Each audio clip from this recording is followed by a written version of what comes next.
നമസ്കാരം മക്കളെ, നമുക്ക് പഠിക്കാം. ഇന്ന് നമ്മൾ മായുടെ കൂട്ടക്ഷരം വരുന്ന കുറച്ച് വാചകങ്ങളാണ് പഠിക്കുന്നത്. ആദ്യത്തെ വാചകം, ആര് തമ്മിലാണ് വഴക്ക്?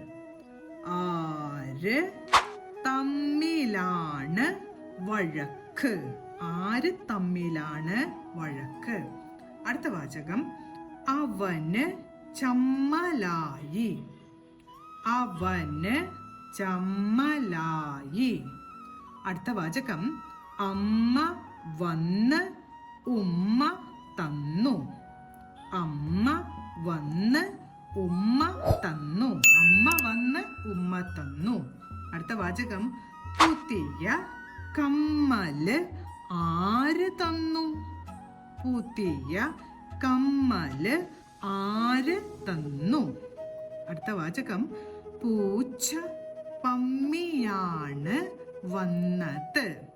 പൂച്ച പമ്മിയാണ് വന്നത്. അടുത്ത വാചകം, രൂപ വിമ്മി കരയുകയാണ്. രൂപ വിമ്മി കരയുകയാണ്. അടുത്ത വാചകം, തൂവാല പിടിച്ച് തുമ്മണം. തൂവാല പിടിച്ച് തുമ്മണം. ഓരോ വാചകങ്ങളും പറഞ്ഞുകൊണ്ട് എഴുതി പഠിക്കാൻ ശ്രമിക്കണം. അടുത്ത ക്ലാസ്സിൽ കാണാം മക്കളെ. നമസ്കാരം.